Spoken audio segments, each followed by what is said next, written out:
नमस्कार।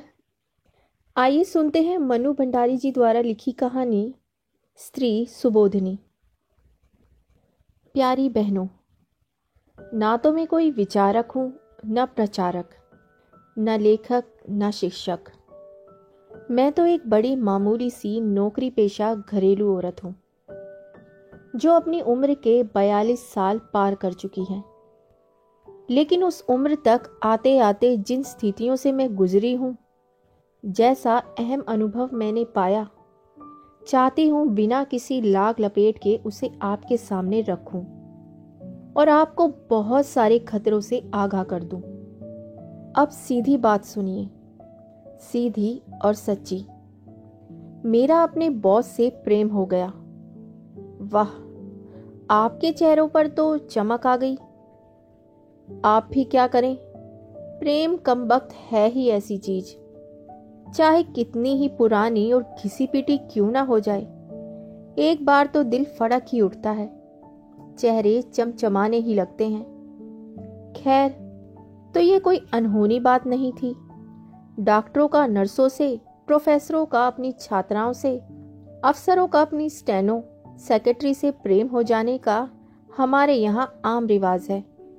यह बात बिल्कुल अलग है कि उनकी ओर से इसमें प्रेम कम और शगल ज्यादा रहता है। शिंदे नया नया तबादला होकर हमारे विभाग में आए थे। बेहद खुश मिजाज और खूबसूरत, आंखों में ऐसी गहराई कि जिसे देख ले वह गोते ही लगाता रह जाए। बड़ा शायराना अंदाज था उनका और जल्दी ही मालूम पड़ गया कि वे कविताएं भी लिखते हैं। पत्र पत्रिकाओं में वे धड़ाधड़ छपती रहती हैं और इस क्षेत्र में उनका अच्छा खासा नाम है। आयकर विभाग की अफसरी और कविताएं, है ना कुछ बेमेल सी बात, पर यह उनके जीवन की हकीकत थी। मैं स्थितियों और उम्र के उस दौर से गुजर रही थी जब लड़कियों में प्रेम के लिए विशेष प्रकार का लपलप भाव रहता है। बूढ़ी माँ तीनों छोटे भाई बहनों को लेकर गांव में रहती थी और मैं इस महानगरी में कामकाजी महिलाओं के एक हॉस्टल में। ना घर का कोई अंकुश था और ना इस बात की संभावना कि कहीं मेरा ठौर ठिकाना लगा देंगे। आखिर मैंने अपनी नाक और आंखों को कुछ अधिक सजग और तेज कर लिया। बस ऐसा करते ही मुझे हर नौजवान की नजरों में अपने लिए विशेष संकेत दिखने लगे और उनकी बातों में विशेष अर्थ और आमंत्रण की गंध आने लगी।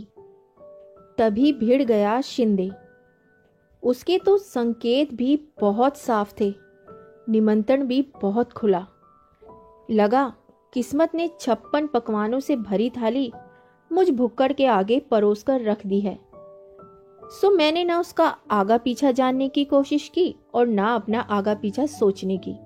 बस आंख मूंदी और प्रेम की डगर पर चल पड़ी। हर प्रेम की शुरुआत करीब करीब एक सी होती है। प्रेमियों को वे सारी बातें चाहे जितनी रोमांचकारी और गुदगुदाने वाली लगे, देखने सुनने वालों को बड़ी उबाऊ और सपाट लगने लगती है। शामें हमारी किसी रेस्टोरेंट के नीम अंधेरे कोने में बीतती, तो कभी बाग के झुरमुट के बीच।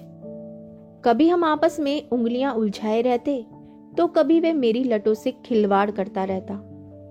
एक बार उसने कविता में मेरे बालों की उपमा बदली से दे दी।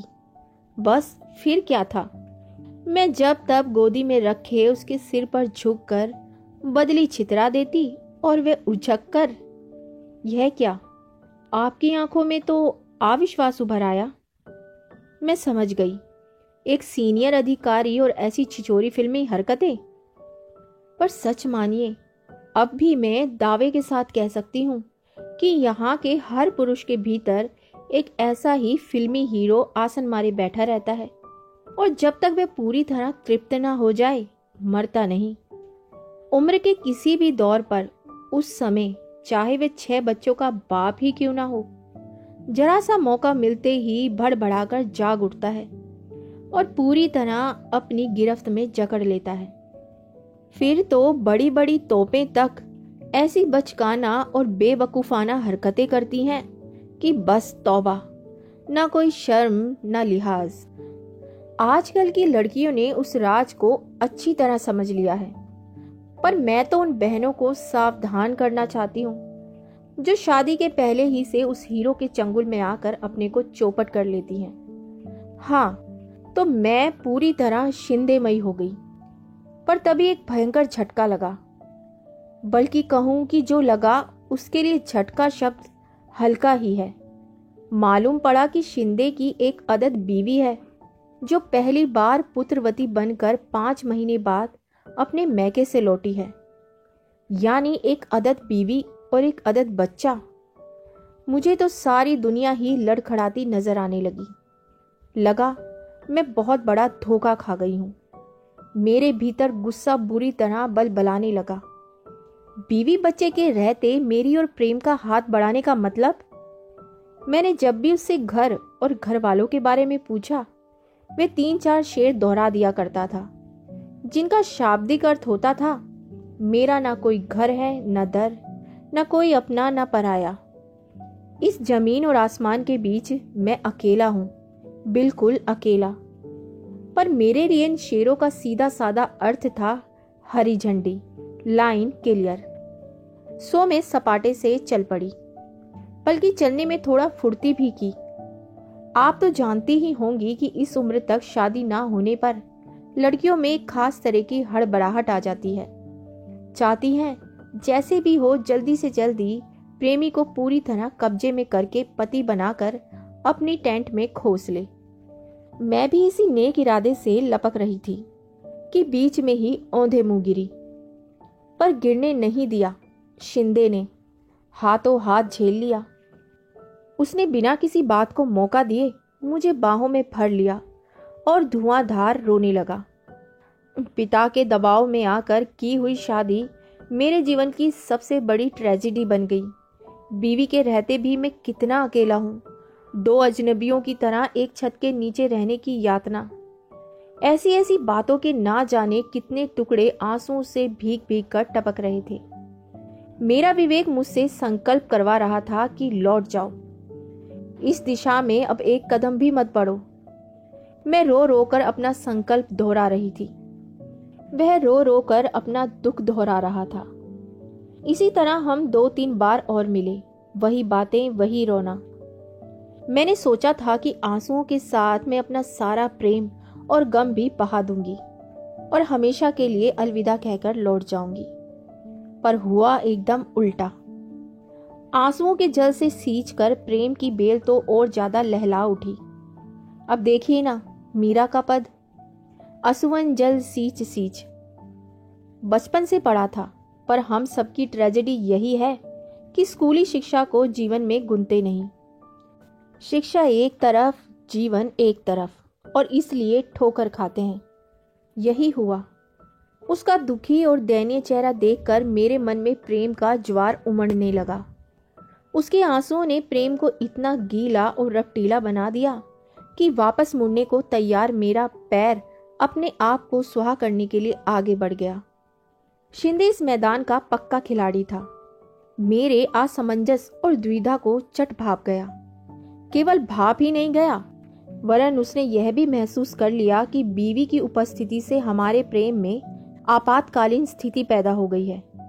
अब यदि इसे बचाकर रखना है तो प्रेम करने के तरीकों में एक क्रांतिकारी परिवर्तन लाना होगा। बिना उसके मामला चलने वाला नजर नहीं आ रहा था।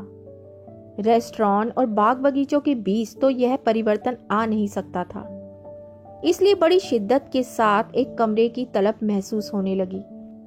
3-4 कमरा मुलाकातों में ही मैंने समझ लिया कि इन मुलाकातों के कारण उसके भीतर किसी तरह का अपराध बोध या कुछ गलत करने का भाव लेश मात्र भी नहीं है। वह काफी तृप्त और छका हुआ लगता था।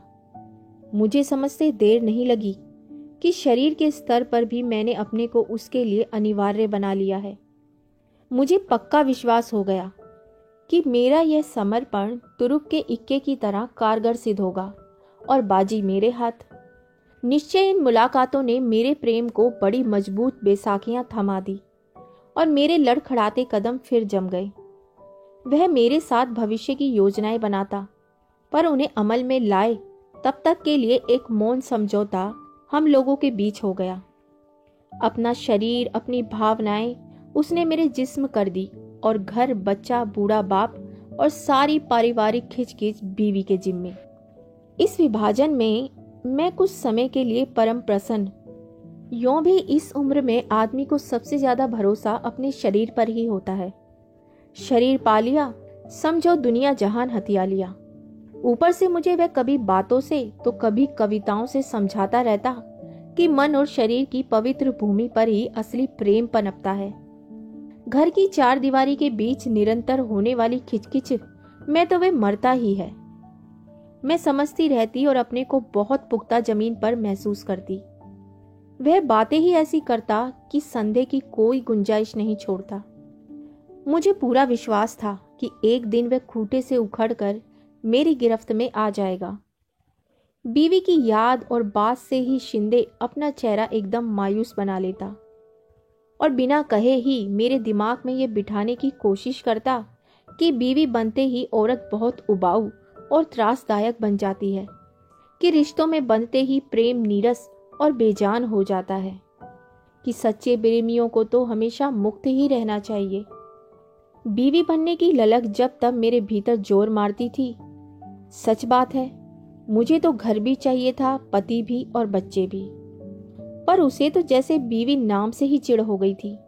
कभी कभी तो वह अपनी बीवी के कर्कश स्वभाव और तुनक मिजाजी की बात करते करते रो पड़ता। तब मैं लपक कर उसे बाहों में भरती, अपने होठों से उसके आंसू पोंछती और उसे हौसला बंधाती कि जल्दी ही हम कुछ ऐसा करेंगे कि वह इस दुख से मुक्त हो जाए, कि मैं उसे एक सही सुखद जिंदगी दूंगी। यह आश्वासन उसके लिए कम, मेरे अपने लिए ज्यादा होता था। दिन सरकते जा रहे थे और अपने प्रेम करने के तरीके में क्रांतिकारी परिवर्तन लाने के बावजूद स्थिति जहां की तहां थी। यानी कि मैं अपने हॉस्टल के कमरे में बंद, शिंदे अपनी बीवी की मुट्ठी में। आज सोचती हूं तो अपने पर ही सौ धिक्कार के साथ आश्चर्य भी होता है कि कैसे मेरी बुद्धि पर ऐसा मोटा पर्दा पड़ गया था कि यह भी न सोच सकी कि उसकी बीवी भी आखिर मेरे ही तरह की एक स्त्री है, अपने पति के छलावे और मक्कारी की शिकार। पर नहीं, यह तो तब समझ में आया जब उसकी मक्कारी ने मुझे भी तबाही के कगार पर ला पटका। तभी तो मैंने सोचा कि क्यों ना मैं जब तब वहां उपस्थित होकर उसकी त्रास को इतना बढ़ा दूं कि वह खुद ही इस अपमानजनक स्थिति को नकार कर अलग हो जाए। रकीब को सामने देखकर अच्छों के हौसले पस्त हो जाते हैं, फिर अपमान और उपेक्षा की आग में झुलसी इस औरत का हौसला ही क्या होगा। और यही सोचकर आखिर मैं एक दिन शिंदे के घर जा धमकी। एक सुहागिन औरत की सारी नियामतों, यानी कि बूढ़े ससुर के वर्ध हस्त की छत्र छाया और बच्चे के पोतड़े के वंदनवार के बीच दूधो नहाई पूतोफली भाव से वह कुर्सी पर विराजमान थी। मुझे देखकर उसके चेहरे पर किसी तरह का कोई विकार नहीं आया। विकार तो मुझे देखकर शिंदे के चेहरे पर आया, जिसे उसने थोड़ी सी कोशिश करके अफसरी नकाब के नीचे ढक लिया। दफ्तरी भाषा में दफ्तरी बातें करके उसने मुझे चलता किया, पर बाहर निकलते समय हाथ दबाकर लाड़ में लिपटी हल्की सी फटकार के साथ शाम को कमरे पर आने का निमंत्रण भी दिया। मैं उसकी बीवी को त्रस्त करने गई थी, पर खुद ही त्रस्त और पस्त होकर लौटी। मुझे आश्चर्य हो रहा था कि यह औरत है या मांस का लौंदा। इसका आदमी 3 साल से एक दूसरी लड़की के साथ मस्ती मार रहा है और उसे ना कोई तकलीफ है ना कष्ट। मैं इसकी जगह हूं तो शायद एक दिन भी इस तरह की अपमानजनक स्थिति को बर्दाश्त ना करूं। इसके शरीर पर चमड़ी लिपटी है या गेंडे की खाल, यह तो मुझे बहुत बाद में अपने अनुभव ने सिखाया कि अधिकतर शादीशुदा औरतें ऐसी होती हैं, जिन्हें अपने घर की दीवारों से बेशुमार लगाव होता है, इतना ज्यादा कि धीरे धीरे उन दीवारों को ही अपने शरीर के चारों ओर लपेट लेती हैं। फिर मान अपमान के सारे हमले उनसे टकराकर बाहर ही ढेर हो जाते हैं और वे उनसे बेअसर सती साध्वी सी भीतर सुरक्षित बैठी रहती हैं। शाम को शिंदे मुझ पर एकदम बरस पड़ा। कि मैंने उसके घर आने की मूर्खता क्यों की। कितना चौकस रहना पड़ता है उसे हरदम, जिससे उसकी बीवी को इस प्रसंग की हवा भी न लग सके, वरना तो वह सूर्पनखा की तरह ऑफिस, परिवार और सारे शहर में हड़बोंग मचाकर रख देगी। मौका लगा तो मेरा झोटा पकड़कर सड़क पर जूते लगवाएगी।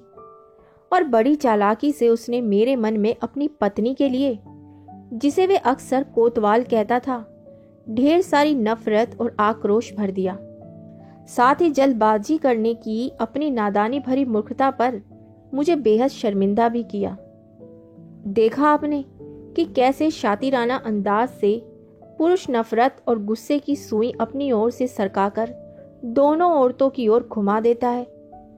वे ही आपस में लड़े भिड़े, कोसे गलियाए, और वे जो असली गुनहगार है अपने पर आँच आए बिना आराम से दोनों का सुख भोगता रहे। वह समझाता कि सहजीवन का मधुरतम पक्ष तो हम भोग ही रहे हैं। मैं क्यों बेकार में शादी ब्याह और घर में जकड़ कर इस मधुर संबंध का गला घोटना चाहती हूँ। और इसी चक्कर में वह मधु उड़ेलती हुई 3-4 फड़कती कविताएं मेरे नाम ठोक देता है। मेरे कंधों पर स्त्री पुरुष के संबंधों को एक नई दिशा देने का दायित्व है। अगली पीढ़ी अधिक स्वस्थ, अधिक मुक्त जिंदगी जी सके, उसके लिए हमें पहल करनी होगी, एक उदाहरण रखना होगा, चाहे उसके लिए हमें खाद ही क्यों ना बनना पड़े। शिंदे तो ये बातें झाड़कर मजे से अपनी बीवी का बगलगीर हो जाता और मैं असली अर्थों में खाद बनी अपने कमरे में झड़ती रहती। तभी शिंदे का तबादला हो गया। मैं एक बार फिर डगमगा गई। मुझे लगा कि बस अब ये मेरी जिंदगी से निकला। पर उस समय तो बस शिंदे में ही प्राण बसते थे। लगता था उसके बिना जी ना सकूंगी। गलत सही की समझ ही कहाँ रह गई थी। मैं उसे पाना चाहती थी और वह मुझे खोना नहीं चाहता था। उसके साथ होटल में गुजारे हुए दिन मैं तो भूल ही गई कि हम दोनों के बीच कोई तीसरा भी है। तबीयत एकदम लहलहा उठी। इस बार उसने बकायदा योजना बनाई कि पत्नी को अब यहाँ ना बुलाकर उसके पिता के घर भेज देगा और धीरे धीरे उसे कानूनी कार्रवाई के लिए राजी कर लेगा। यदि नहीं हुई तो मजबूर करेगा। बातों का तो वे बादशाह था ही, पत्र लिखने में भी उसे कमाल हासिल था। शरीरों में जो दूरी आ गई थी उसे वे पत्रों की भाषा से पाटता रहता। पत्रों में मुझे वह दिव्य प्रेम का दर्शन समझाता। मेरे जन्मदिन पर अपने इसी दिव्य प्रेम में डुबोकर उसने एक खूबसूरत सा तोहफा मेरे लिए भेजा। कभी वह चांदनी रात के गीत लिखकर भेजता, तो कभी साथ बिताए मधुर क्षणों की याद को ताजा करने वाली कविताएं। उसने आंखों में सचमुच के आंसू भरकर कहा, मैं ही शिंदे की प्राण हूं, शिंदे की प्रेरणा हूं। घर परिवार के अतिरिक्त शिंदे का जो कुछ भी है, और वही तो असली शिंदे है, वह उसने मुझे पूरी तरह सौंप रखा है। और तुरंत उसने अपनी बात का प्रमाण पेश कर दिया। मुझे समर्पित किया हुआ अपना नया कविता संग्रह, हाथ से लिखा हुआ था प्राण को। उसकी प्रेरणा और प्राण बनने का हर्ष यह हुआ कि वह तो दिन दुना रात चौगुना फलता फूलता रहा। धन, यश, सफलता, मान, सम्मान, सभी का मालिक, और मैं भीतर ही भीतर झुलस कर काठ का कुंदा हो गई। सब ओर से मरी, मुरझाई, टूटी और पस्त। मैं समझ गई कि मैं बुरी तरह ठगी गई हूँ। धीरे धीरे उम्र की बढ़ोतरी और ऑफिस और दुनियादारी की निरंतर बढ़ती जिम्मेदारियों के बीच शिंदे की रोमानी जरूरत घटती चली गई। परिणाम यह हुआ कि हमारे बीच चलने वाले पत्रों की संख्या कम और मजमून मौसम के सर्द गर्म होने पर आकर टिक गया। 8 साल तक चलने वाला प्रेम प्रसंग महज एक खिलवाड़ था, जिसकी बाजी बड़ी होशियारी से शिंदे ने बांटी। ब्रह्मजाल के कटते ही नजर साफ हुई तो बाजी में बटे हुए पत्तों का यह नशा रह रहकर मेरी आंखों में उभरने लगा। तुरुप का इक्का यानी घर उसके पास, तुरुप का बादशाह यानी बच्चा उसके पास, तुरुप की बेगम यानी बीवी, और प्रेम करने के लिए प्रेमिका। उसके पास तुरुप का गुलाम यानी नौकर चाकर गाड़ी बंगला। उसके पास लब्बो लुबाब के यह कि तुरुप के सारे पत्ते उसके पास, और मुझे मिले उसके दिए हुए छक्के पंजे, यानी टोटके की तरह पुड़िया में बंधे दार्शनिक लफाजी में लिपटे हवाई प्यार के चंद जुमले। इन तटपुंजिया पत्तों के सहारे मैं ज़्यादा से ज़्यादा इतना ही कर सकती थी कि जिंदगी भर उसकी पूंछ पकड़े रहती और उसे ही अपनी उपलब्धि समझ समझ कर संतोष करती। पर मन बहुत घबराता, तो उसी पूंछ से हवा करके उसके साथ बिताए मधुर क्षणों पर जमी समय की धूल उड़ाकर कुछ समय के लिए अपना खालीपन भर लेती। निहायत हवाई बातें पल्ले से बांधे बांधे मैंने अपनी जिंदगी को बर्बादी के कागार पर ला पटका था। अब चाहती हूँ ठेठ दुनियादारी की बातें अपने हजार हजार मासूम किशोरी बहनों के पल्ले से बांध दूं, जिससे वह मेरी तरह भटकने से बच जाए।